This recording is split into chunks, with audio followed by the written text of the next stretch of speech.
차라리 아버지 따위 없는 게 나아요. 아들이 저에게 말했습니다. 아버지 같은 사람은 차라리 없는 게 낫습니다.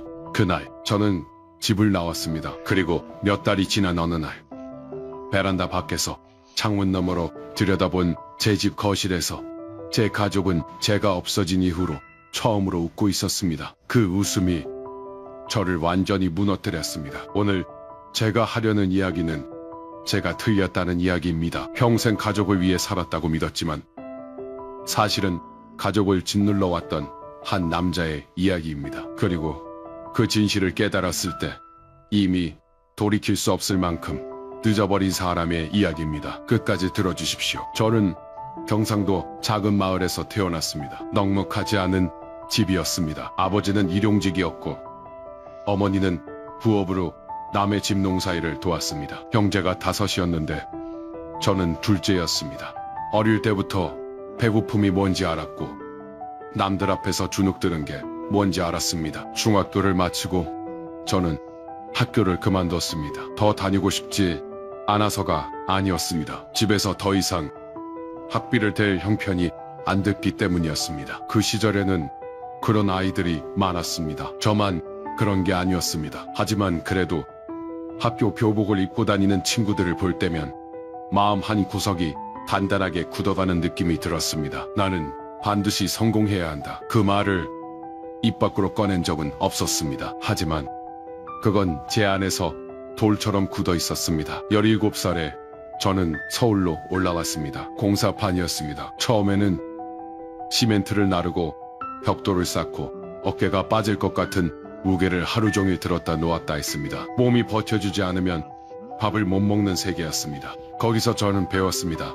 쓰러지면 안 된다는 것을, 아프다는 소리를 하면 짐이 된다는 것을. 그 공사판에서 저는 5년을 보냈습니다. 손에 굳은 살이 박이고 손가락 마디가 굵어지고 여름이면 온몸이 새까맣게 탔습니다. 하지만 저는 단순히 인부로 남아있지 않았습니다. 눈으로 기술을 훔쳤습니다. 타일 붙이는 법, 배관 연결하는 법, 전기 배선 기초시키지 않아도 배웠습니다. 일이 끝난 밤에도 남아서 봤습니다. 이 기술만 있으면 절대 굶지는 않는다. 그게 제 신념이었습니다. 25이 되던 해에 저는 소규모 인테리어 팀을 꾸렸습니다. 처음에는 2명이었습니다. 저 포함해서 작은 주택 수리, 도배, 화장실 공사 큰일은 아니었지만 성실하다는 소문이 퍼지면서 일이 늘었습니다. 저는 견적보다 더 잘해줬고 약속한 날짜보다 일찍 마쳤습니다. 그게 저의 방식이었습니다. 그 무렵 아내를 만났습니다. 동네 친구 소개였습니다. 아내는 조용하고 성실한 사람이었습니다. 처음 만난 날 저는 말을 많이 하지 않았습니다. 원래도 말이 없었지만 그날은 더 없었습니다. 아내가 먼저 웃으며 말을 걸었습니다. 나중에 아내가 말하길 그때 제가 너무 빈장해 보여서 안쓰러웠다고 했습니다. 우리는 2년 뒤에 결혼했습니다. 결혼하던 날 저는 마음속으로 다짐했습니다.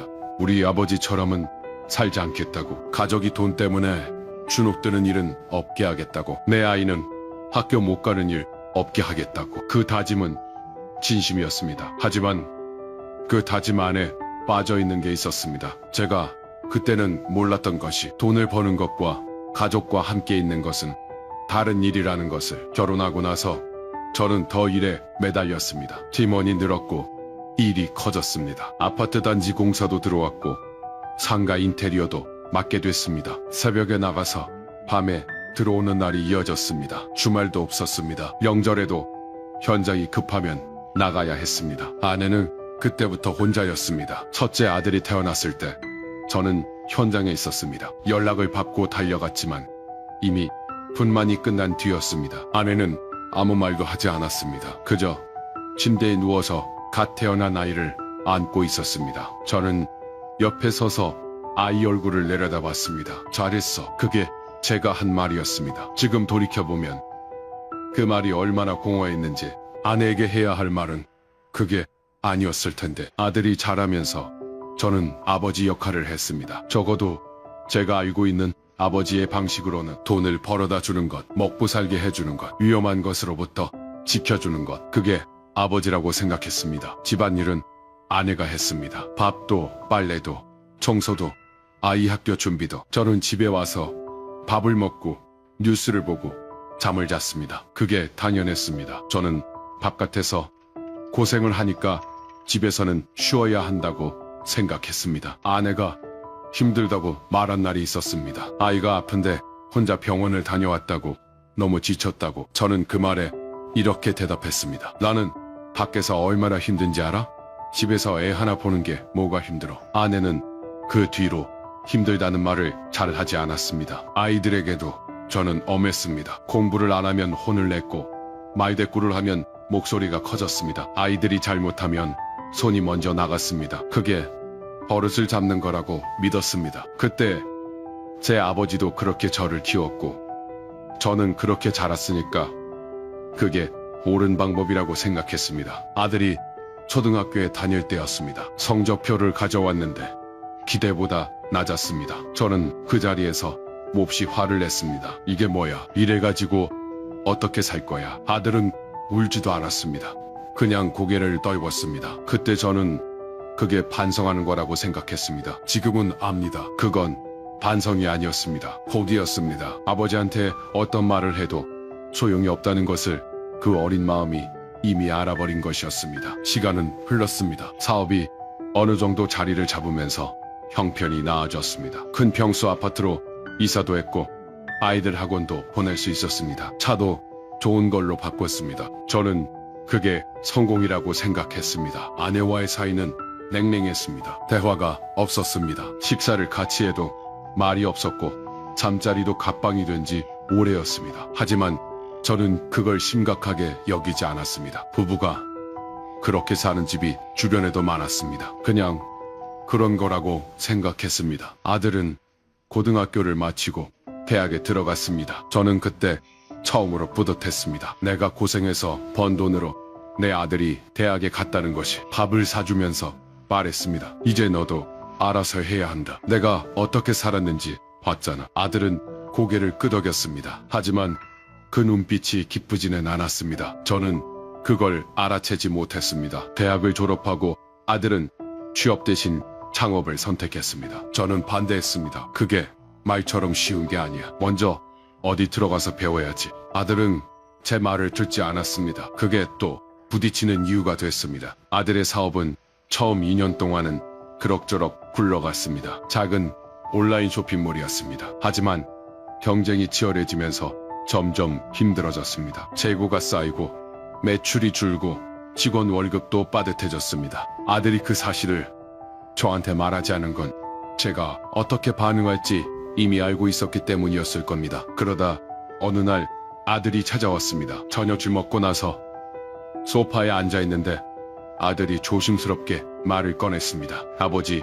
지금 사업이 많이 힘든데요. 조금만 도와주시면 안 됩니까? 몇 달만 버티면 될 것 같은데. 저는 말을 자르듯 대답했습니다. 그건 내가 선택한 거잖아. 내가 뭐라 했어? 처음에 취업부터 하라고 했잖아. 내가 결정한 거 내가 책임져야지. 아들의 얼굴이 굳었습니다. 아버지는 항상 그래요. 항상. 그 목소리에 뭔가 다른 게 담겨 있었습니다. 그냥 실망이 아닌 무언가가. 오래 쌓인 것들이 이제 더 이상 참을 수 없는 지점에 도달한 것 같은 그런 느낌이. 그날 밤 우리는 크게 부딪혔습니다. 저는 목소리를 높였습니다. 내가 이 나이까지 어떻게 살았는지 알아?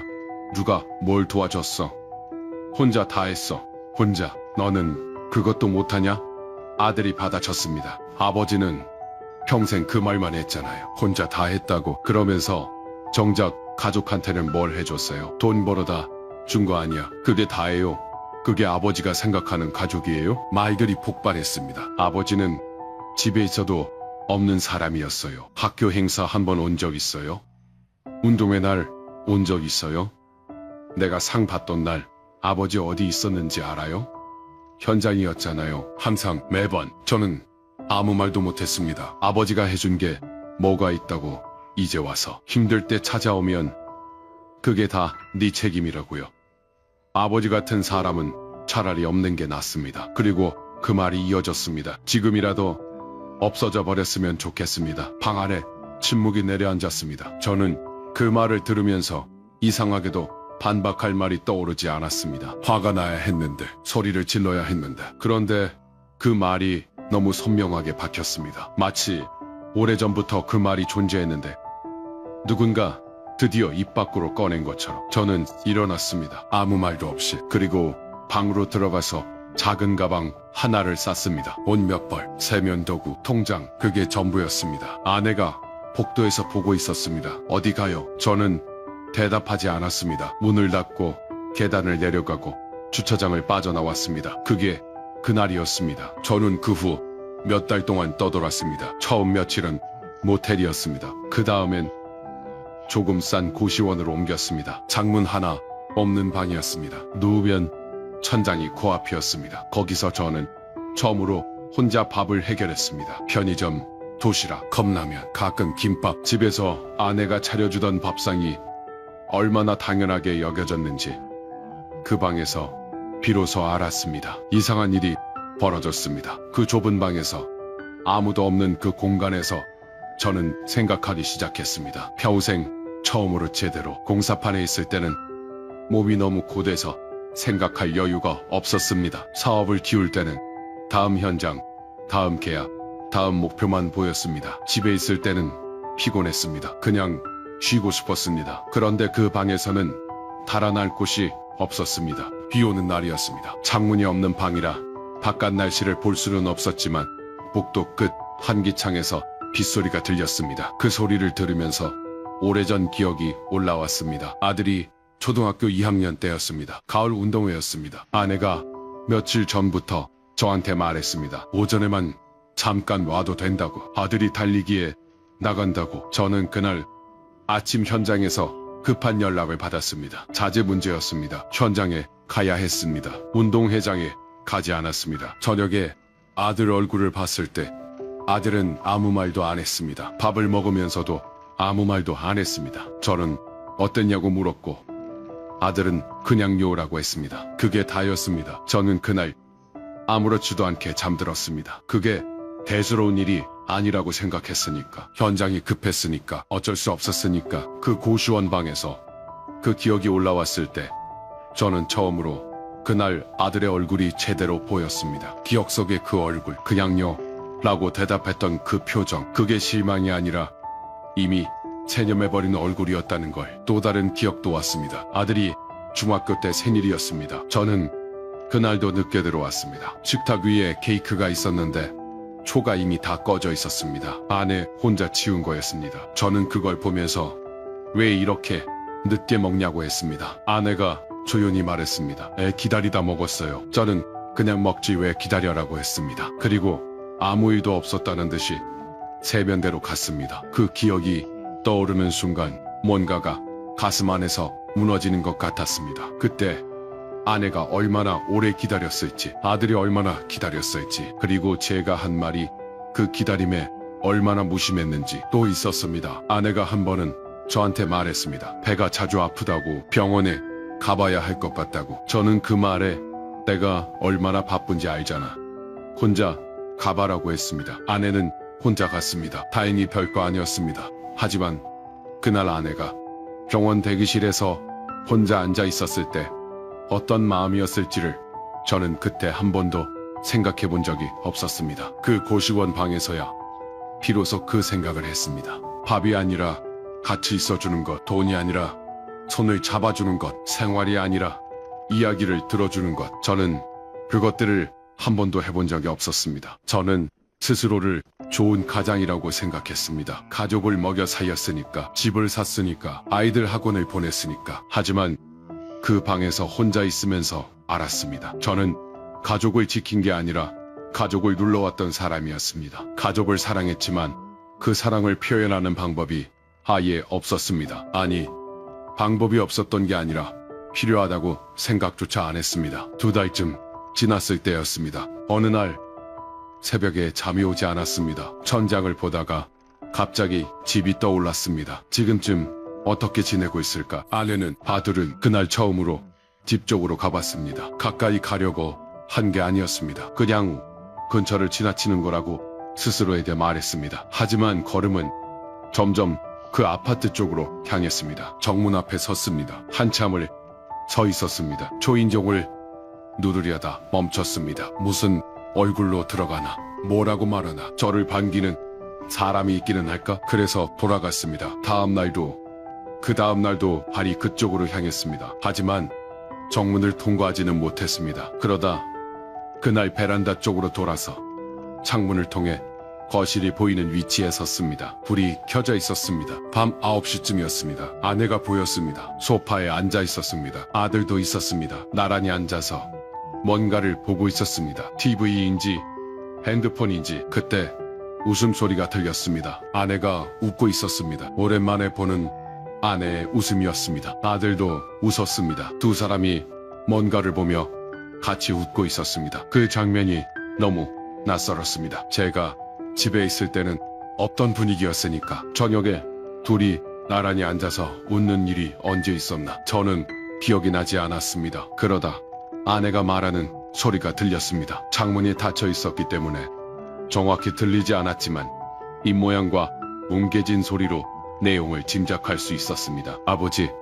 한번 찾아봐야 하는 거 아니냐는 말 같았습니다. 몇 달째 연락도 없는데 라는 말도. 저는 가슴이 흔들렸습니다. 아직 신경을 쓰고 있구나. 그래도 하지만 그 다음 아들의 말이 들렸습니다. 뭉개졌지만 분명히 들렸습니다. 차라리 그대로였으면 좋겠어. 그리고 이어진 말들. 아버지가 우리한테 해준 게 뭐가 있다고. 없어지면 재산이라도 남기잖아. 베란다 앞에 서 있던 저는 그 자리에 굳어버렸습니다. 재산. 저는 그 집에서 아버지가 아니었습니다. 남편이 아니었습니다. 그냥 재산이었습니다. 없어지면 남겨질 무언가. 살아있을 때는 불편한 존재. 사라지면 차라리 쓸모 있어질 것. 그게 평생 제가 가족을 위해 살았다고 믿었던 것들의 결과였습니다. 그 순간 다리가 풀렸습니다. 벽에 기대어 주저앉았습니다. 찬벽이 등에 닿았습니다. 밤바람이 차가웠습니다. 하지만 그 차가움이 느껴지지 않았습니다. 아무것도 느껴지지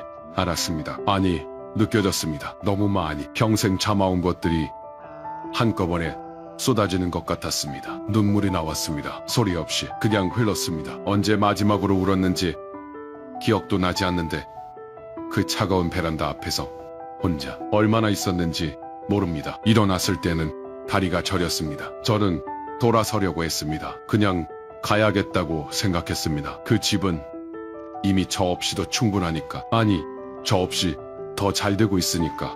하지만 발이 움직이지 않았습니다. 뭔가가 저를 붙잡았습니다. 떠나기 전에 한마디는 해야 한다는 것이. 이렇게 창문 밖에서 들은 채로 그냥 사라지면 평생 이 장면만 남을 것 같았습니다. 저는 정문을 눌렀습니다. 벨소리가 울렸습니다. 잠시 후 인터폰이 켜지는 소리가 났습니다. 누구세요? 아내 목소리였습니다. 저는 아무 말도 못했습니다. 잠시 침묵이 흐르고 문이 열렸습니다.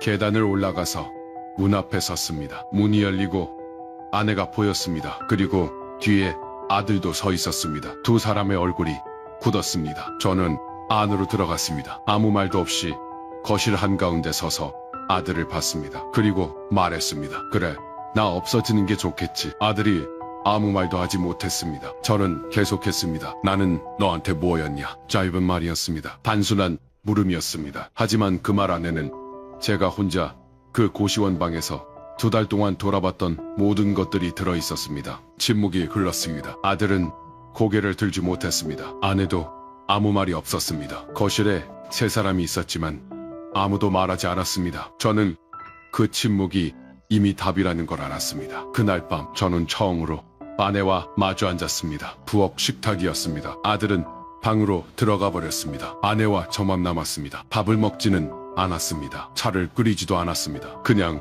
앉아 있었습니다. 한참이 지나고 아내가 말했습니다. 많이 힘드셨어요. 저는 대답하지 못했습니다. 힘들었냐고요? 저는 지금 그게 중요한 게 아니라는 걸 알면서도 그 말에 뭔가가 목에 걸렸습니다. 당신은 그게 제가 할 수 있는 전부였습니다. 아내는 잠시 있다가 대답했습니다. 저도요. 그 2글자가 20년 이상의 결혼 생활 동안 한 번도 제대로 나눠본 적 없는 대화처럼 들렸습니다. 그냥 저도요였는데 그 안에 얼마나 많은 게 담겨 있었는지. 저는 그날 밤 처음으로 아내가 어떻게 살았는지를 진심으로 생각했습니다. 새벽에 혼자 아이를 병원에 데리고 갔던 날들, 제가 현장에 있는 동안 혼자 아이들을 키웠던 날들, 제가 집에 와서 피곤하다며 소파에 누워있는 동안 부엌에서 혼자 설거지를 하던 밤들, 저한테 힘들다고 말했다가 핀잔만 들었던 날들, 그러면서도 그 사람은 30년 가까이 그 자리에 있었습니다. 저는 그게 당연하다고 생각했습니다. 그리고 그 당연함이 그 사람을 얼마나 오래, 얼마나 깊이 지치게 했는지를 저는 그날 밤에야 겨우 알았습니다. 다음날 아침이 됐습니다. 저는 잠을 거의 못 잤습니다. 새벽 내내 누워서 생각했습니다. 이제 어떻게 할 것인가? 사과를 하면 되는 것인가? 다시 돌아와서 잘 살면 되는 것인가? 그게 가능한 일인가? 하지만 그 생각은 오래가지 않았습니다. 어젯밤 창문 너머로 봤던 장면이 다시 떠올랐습니다. 아내와 아들이 나란히 앉아서 웃던 그 모습, 저 없이 편안했던 그 분위기, 그게 거짓이 아니었습니다. 그게 진짜였습니다. 저는 그 집안에서 한 번도 그 공기를 만들어 본 적이 없었습니다. 편안함, 안정감, 그냥 같이 있어서 좋은 느낌. 저는 오히려 그것들을 빼앗아왔던 사람이었습니다. 제가 있으면 긴장이 왔습니다. 눈치를 봐야 했습니다. 비위를 맞춰야 했습니다. 아내는 밥을 차려야 했고 아들은 조용해져야 했습니다. 그게 저였습니다. 제가 없으면 편안했습니다. 그 사실을 부정할 수 없었습니다. 아침에 아내가 일어났습니다. 저는 이미 짐을 싸고 있었습니다. 아내가 물었습니다. 어디 가요? 저는 천천히 대답했습니다. 나는 돌아갈 수 있는 사람이 아닌 것 같아. 아내의 눈빛이 흔들렸습니다. 그게 무슨 말이에요? 내가 여기 있으면 더 좋아지는 게 없어. 나도 알고 당신도 알잖아. 아내가 말을 하려다 멈췄습니다. 저는 가방을 들었습니다. 미안해. 늦게 알았어. 그리고 문을 나섰습니다. 나는 돌아가지 않기로 했습니다. 그 집은 제가 평생 지키려 했던 집이었습니다. 제가 땀 흘려번 돈으로 사고 유지하고 자랑스럽게 여겼던 집이었습니다. 하지만 나는 한 번도 그 안에서 가족이었던 적이 없었습니다. 가장이었고 생계 책임자였고 공급자였습니다. 하지만 가족이 서로에게 필요한 것, 온기, 이야기, 곁에 있어주는 것, 그것을 저는 한 번도 제대로 준 적이 없었습니다. 아니, 정확하게 말하면 그게 필요하다는 것 자체를 몰랐습니다. 저는 가족을 사랑했습니다. 그 마음만큼은 거짓이 없었습니다. 새벽에 일어나서 현장에 나가던 것도, 손이 부서지도록 일했던 것도, 몸이 아파도 쉬지 않았던 것도 다 가족 때문이었습니다. 하지만 그 사랑은 틀린 방식이었습니다. 사랑은 돈으로 증명되는 게 아니었습니다. 사랑은 희생만으로 완성되는 게 아니었습니다. 사랑은 상대가 받았다고 느껴야 비로소 사랑이 되는 것이었습니다. 나는 주고 있다고 생각했습니다. 하지만 상대는 받았다고 느끼지 못했습니다. 그렇다면 그것은 사랑이 아니라 그냥 내 방식의 강요였습니다. 그걸 깨달은 것은 이미 너무 늦은 뒤였습니다. 이 이야기를 꺼낸 이유가 있습니다. 혹시 지금 이 글을 읽으면서 어딘가 불편한 사람이 있다면, 내 이야기 같다는 생각이 드는 사람이 있다면 아직 늦지 않았을 때 물어보십시오. 나는 가족에게 어떤 사람인가? 나는 가족을 사랑한다고 믿는데 가족도 그렇게 느끼고 있는가? 그 질문이 불편하다면 이미 균열이 있다는 뜻입니다. 저처럼 베란다 밖에서 창문 너머의 웃음을 바라보게 되기 전에, 저처럼 재산이나 남기면 되잖아라는 말을 듣게 되기 전에 오늘 집에 들어가서 그냥 한번 물어보십시오. 요즘 어때? 그 한마디가 제가 평생 하지 못한 것입니다. 나는 돌아가지 않았습니다. 하지만 당신은 아직 돌아갈 수 있습니다. 그 집안에서 지금 이 순간에도. 가지마.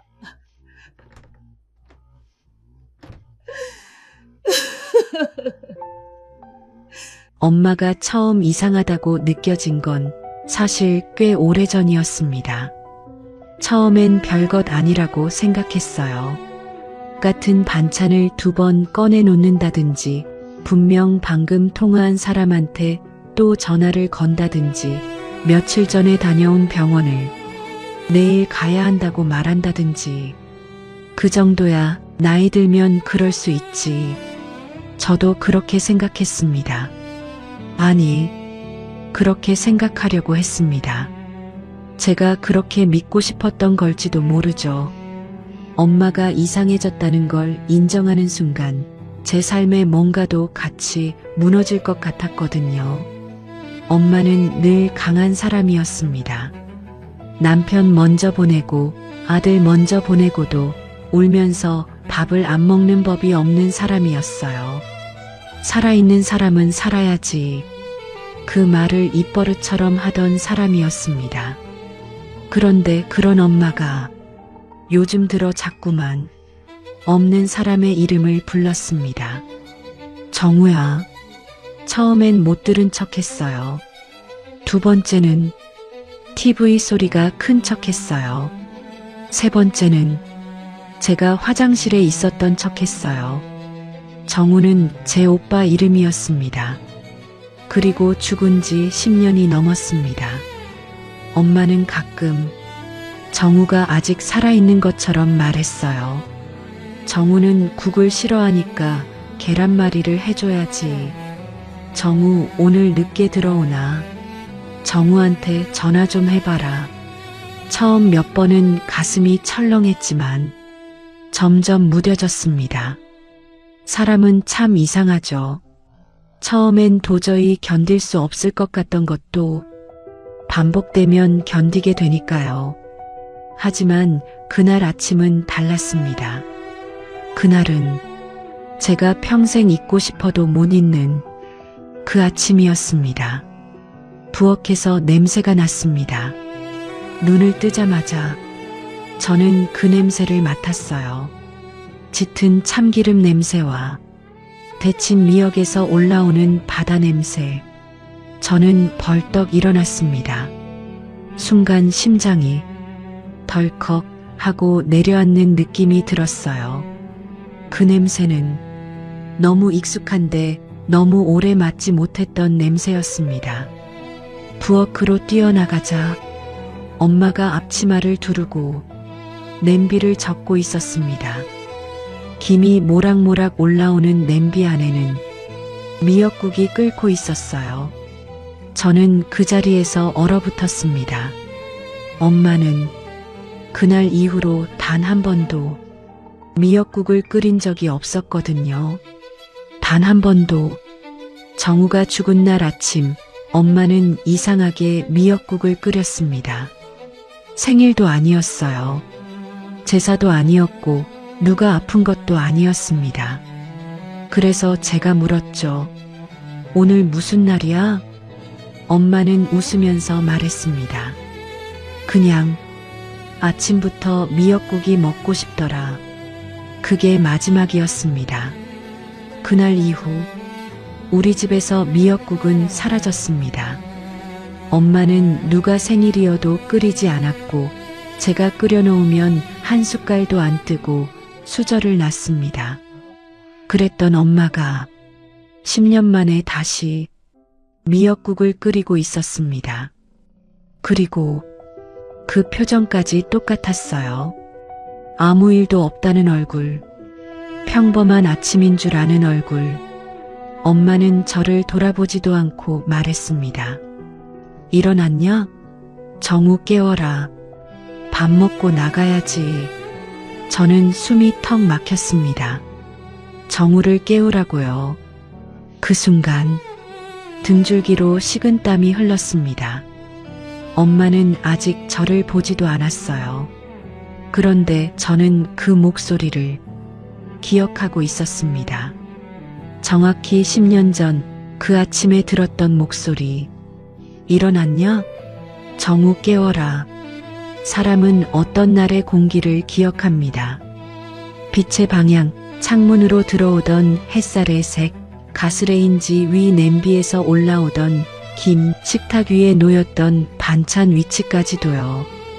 저는 그날의 공기를 한순간에 다시 맞았습니다. 말 그대로 과거가 부엌에 서 있었어요. 엄마, 제 목소리는 떨렸습니다. 엄마가 그제야 고개를 돌렸습니다. 그 얼굴은 늙었지만 눈빛만은 그날 아침 그대로였습니다. 엄마는 저를 잠깐 보더니 이상하다는 듯 말했어요. 왜 그러냐? 늦겠다. 정우 빨리 깨워. 저는 아무 말도 하지 못했습니다. 방문을 열어봤어요. 당연히 빈 방이었습니다. 정우 방은 10년째 비워져 있었으니까요. 책상도 없애고 침대도 버리고 옷도 다 정리했어요. 하지만 그날 아침 엄마는 빈 방을 향해 몇 번이고 말을 걸었습니다. 정우야, 밥 먹고 가야지. 그리고 저는 그 순간 처음으로 엄마가 정말 아프다는 걸 알았습니다. 이건 단순히 깜빡하는 게 아니었어요. 이건 시간을 잃어버린 사람이었습니다.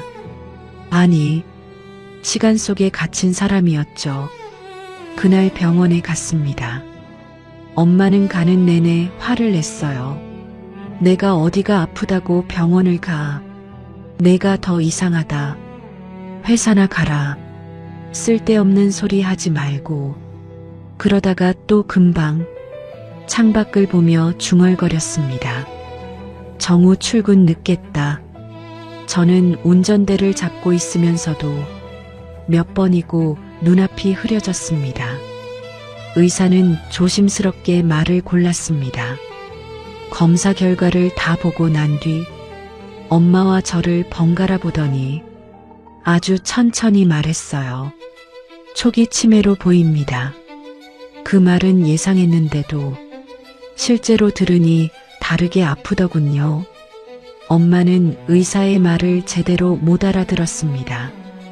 오히려 짜증을 냈어요.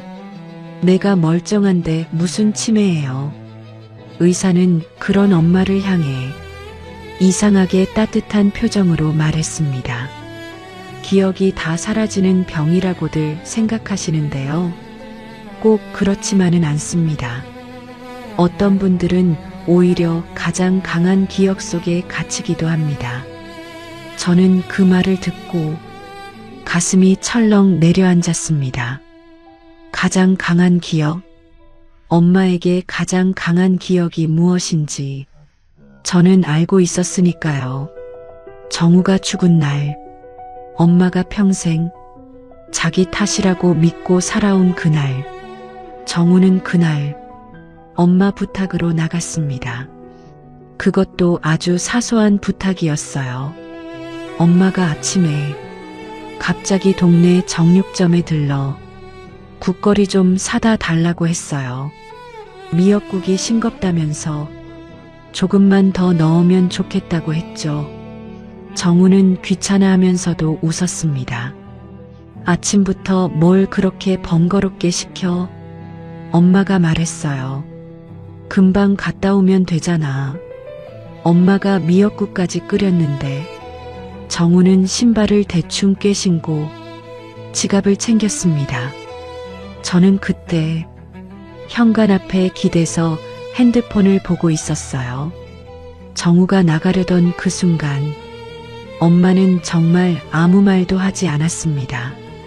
조심히 다녀오라는 말도, 빨리 와서 밥 먹으라는 말도, 가지 말라는 말도, 아무 말도 하지 않았어요. 그저 냄비 뚜껑을 열어보고 간을 다시 봤을 뿐입니다. 그리고 1시간 뒤 경찰에게 전화가 왔습니다. 교통사고였어요. 큰 화물차가 신호를 위반했고 횡단보도를 건너던 정우를 들이받았습니다.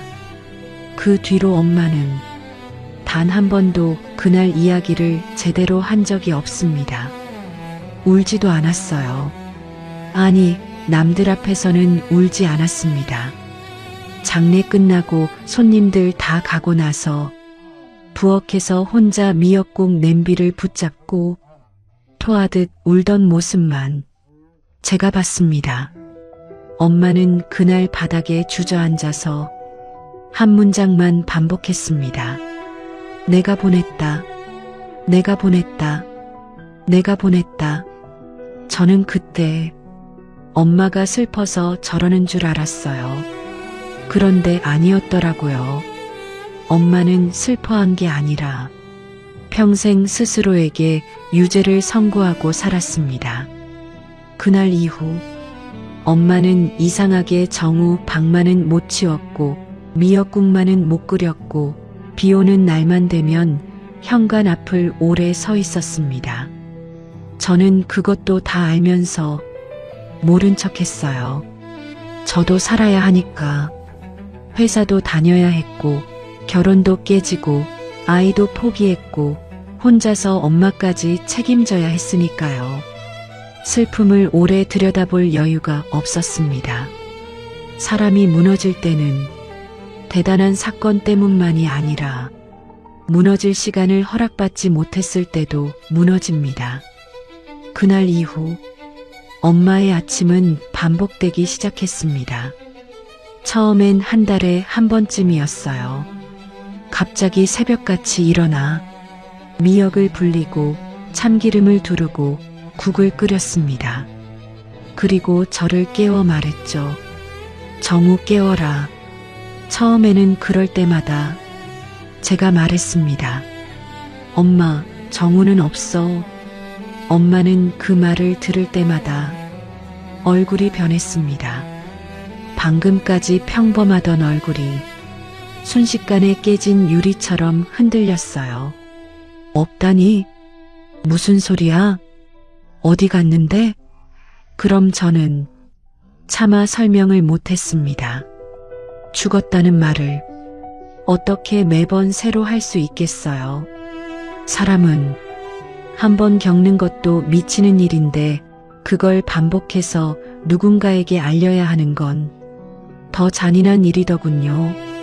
그래서 어느 순간부터는 말하지 않았습니다. 그냥 엄마가 국을 끓이면 옆에 가만히 서 있었습니다. 엄마는 식탁을 차리고 빈자리를 향해 수저를 놓았습니다. 정우 자리, 그 모습을 보고 있으면 저는 가끔 제가 귀신이 된 기분이 들었어요. 살아있는 사람은 저인데 엄마 눈에는 제가 없는 거니까요. 어떤 날은 엄마가 제게 물었습니다. 너는 누구냐? 그 말을 처음 들었을 때 저는 이상하게 치매보다 질투가 먼저 났습니다. 왜 하필 정우만 기억하지? 왜 나는 잊지?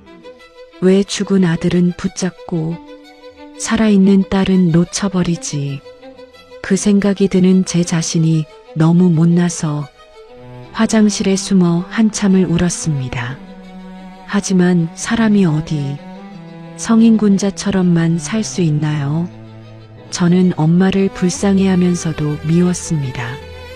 죄책감에 갇혀 사는 엄마가 안쓰러우면서도 평생 그 죄책감의 증인이 되어야 하는 제 인생이 억울했습니다. 그러던 어느 날이었습니다.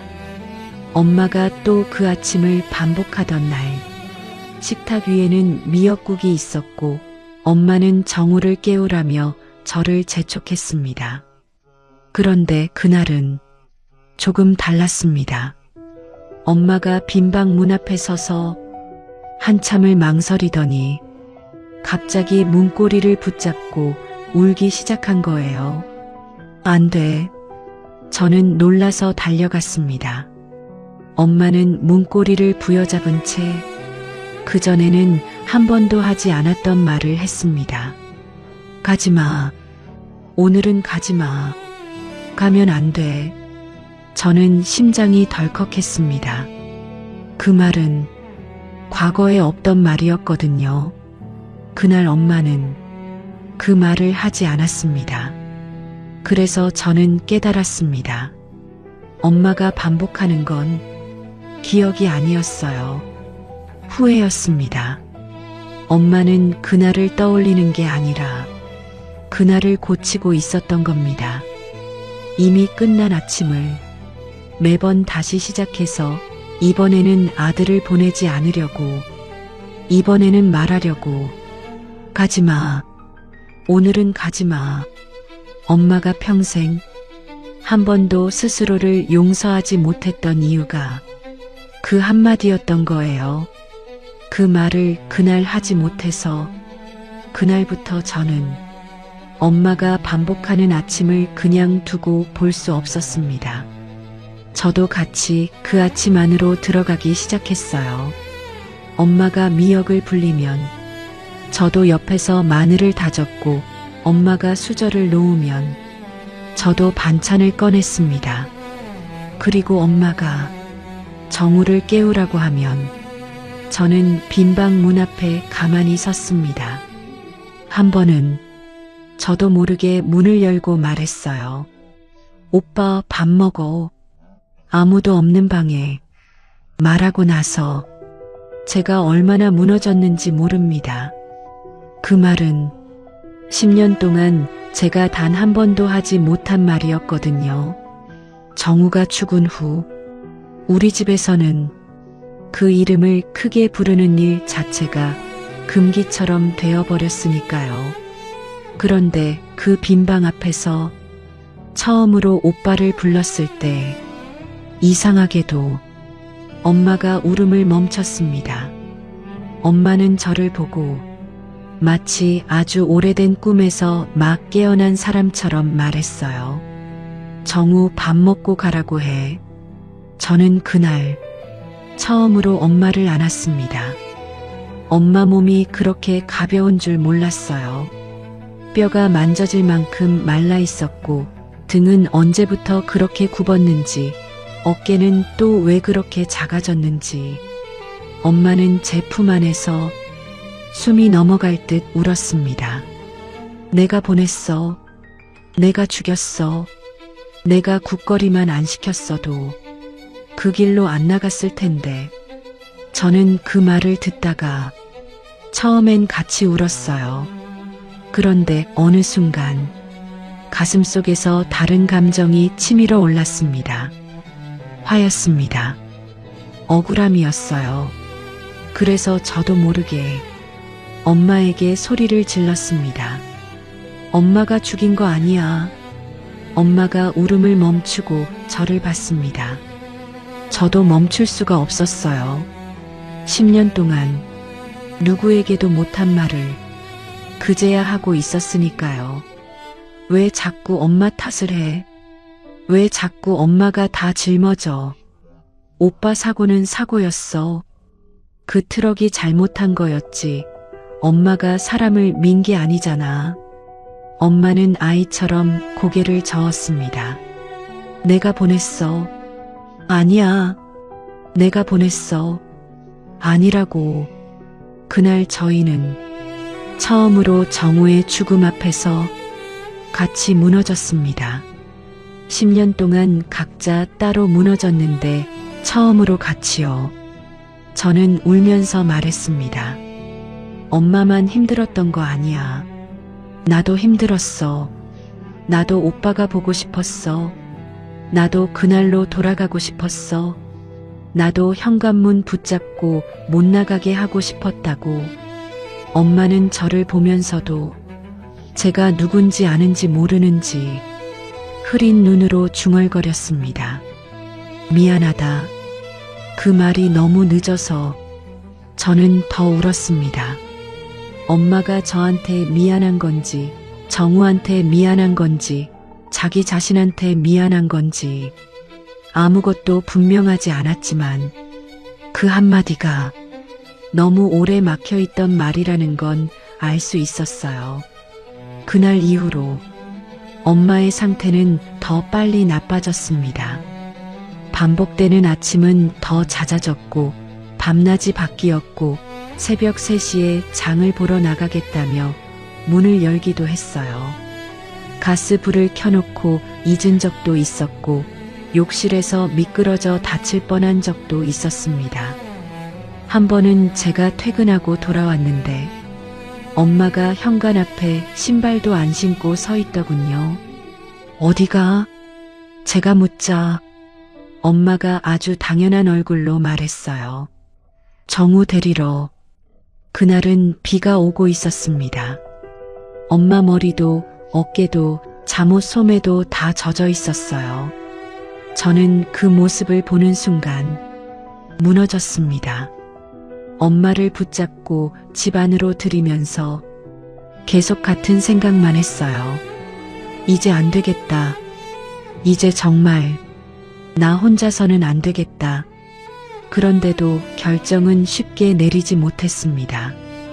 요양원, 그 단어를 떠올리는 것만으로도 제가 몹쓸 딸이 되는 기분이었거든요. 엄마는 저를 키우느라 허리도 손도 삶도 다 써버린 사람인데 나는 결국 그 엄마를 남의 손에 맡긴다고? 사람들은 쉽게 말합니다. 전문적으로 돌봐주는 게 더 낫다. 너도 살아야지. 혼자 감당하면 둘 다 무너진다. 다 맞는 말이죠. 그런데 맞는 말이 덜 아픈 말은 아닙니다. 엄마를 모시고 요양원 상담을 받으러 가던 날, 저는 차 안에서 몇 번이고 토할 것 같았습니다. 엄마는 조용했어요. 이상할 정도로 창밖만 보고 있었습니다. 상담실에 앉아서 시설 설명을 듣는데도 엄마는 멍하니 먼 곳만 보더군요. 그러다가 갑자기 제 손을 잡았습니다. 저는 순간 가슴이 철렁했어요. 엄마가 정신이 돌아온 줄 알고 엄마는 제 손을 한참 만지더니 조용히 물었습니다. 정우는? 저는 끝내 대답을 못했습니다. 그리고 입소 날짜를 잡았습니다. 그날 밤 집에 돌아와 저는 엄마 옷장을 열었습니다. 속옷, 양말, 카디건, 평소 입던 잠옷, 겨울 내복, 작은 손수건들 하나씩 가방에 넣는데 도저히 손이 움직이지 않더군요. 엄마의 삶을 가방 하나에 나눠 담는 기분이 사람을 그렇게 초라하게 만듭니다. 옷 사이에서 작은 메모 하나가 나왔습니다. 누렇게 바랜 종이였어요. 엄마 글씨였습니다. 삐뚤삐뚤한 글씨로 이렇게 적혀 있었습니다.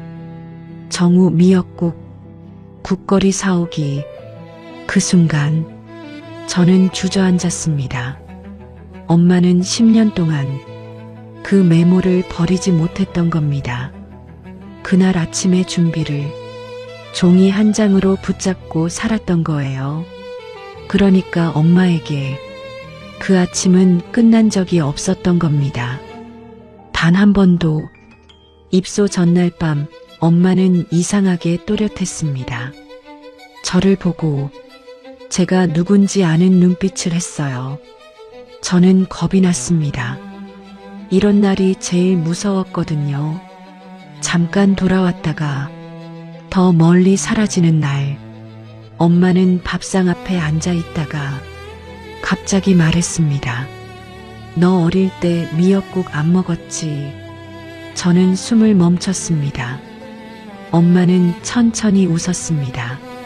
생일날도 안 먹는다고 울어서 내가 계란 후라이 해줬잖아. 그건 정말 오래전 이야기였습니다. 제가 6살이었나 7살이었나 생일날 미역국이 싫다고 울었고 엄마가 웃으면서 달걀 프라이를 2개 부쳐줬죠. 그 일을 엄마가 기억하고 있었습니다. 저는 그 자리에서 울기 시작했어요. 엄마는 그런 저를 보다가 한참 뒤에 말했습니다. 힘들었지. 저는 더 크게 울었습니다.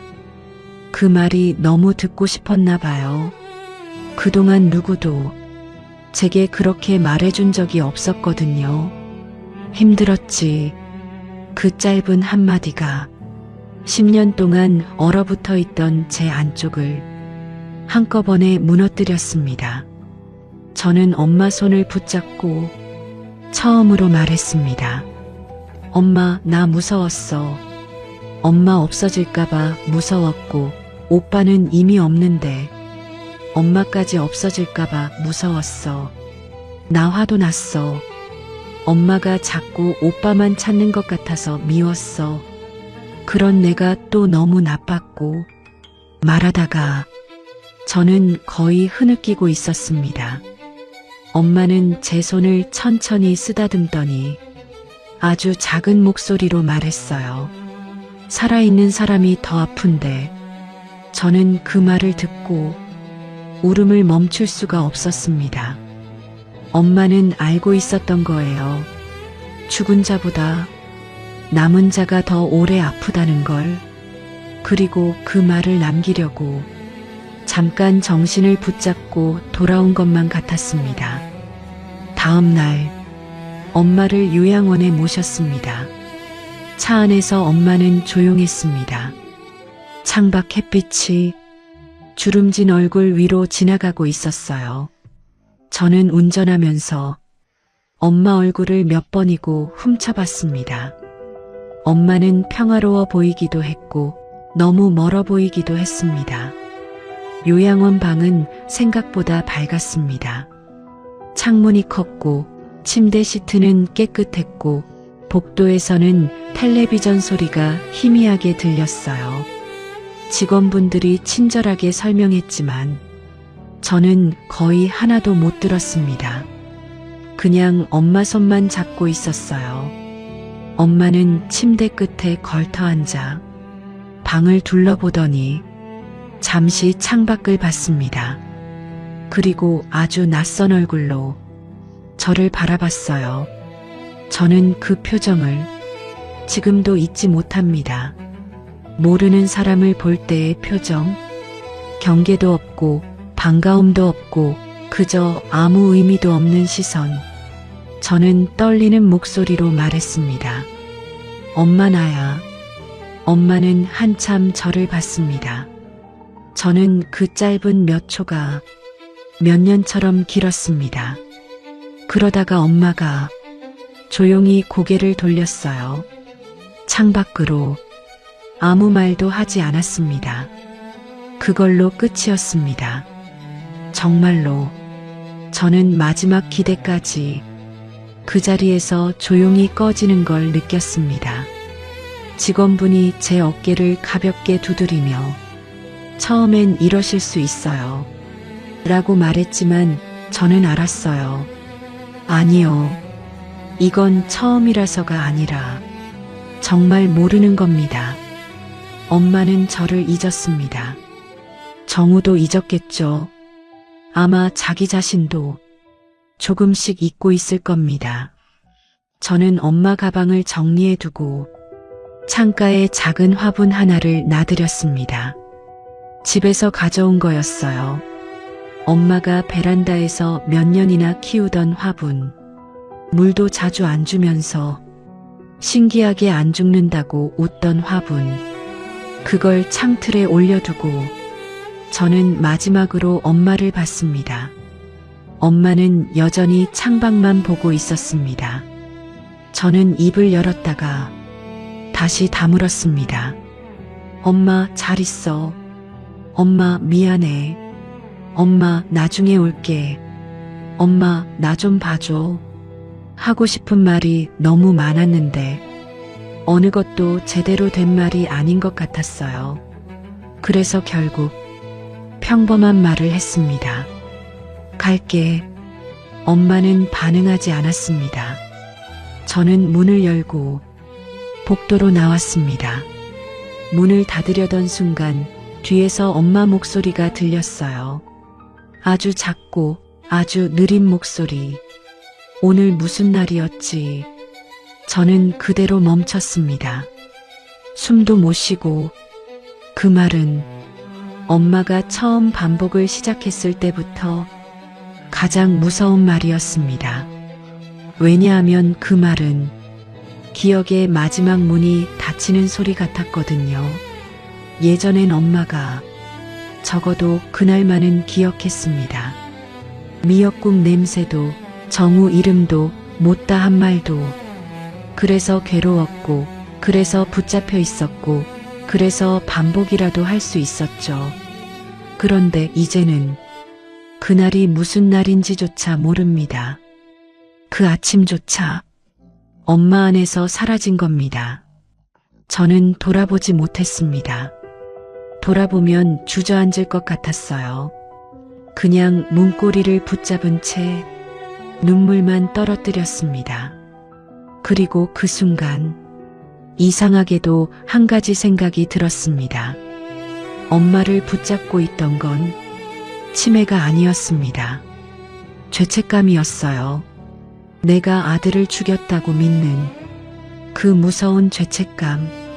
그래서 엄마는 그날을 놓지 못했고 매일 같은 아침으로 돌아갔고 끝내 그 한마디를 하려고 했습니다.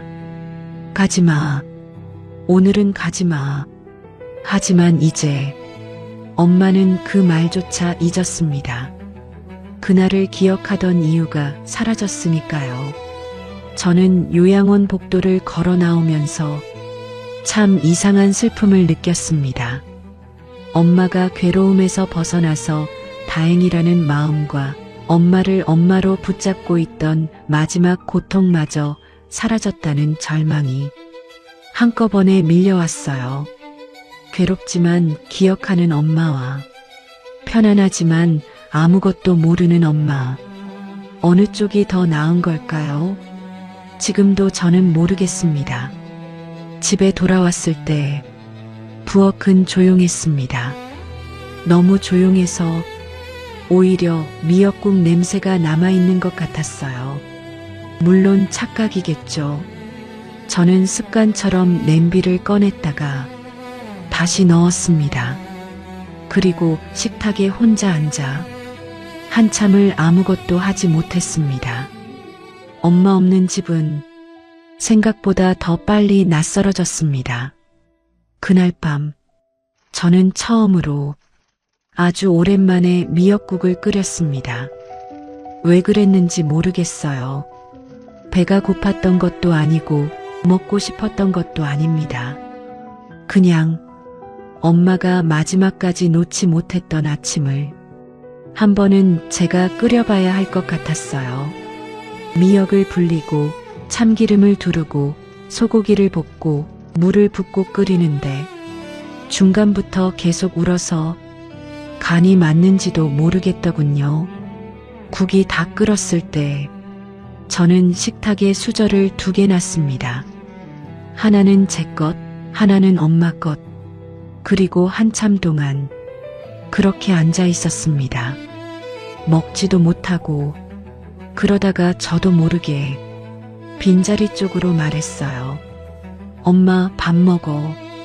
그 말을 하는 순간 눈물이 쏟아졌습니다. 저는 그제야 알았습니다. 엄마가 반복한 건 단지 아들을 향한 후회만이 아니었다는 걸.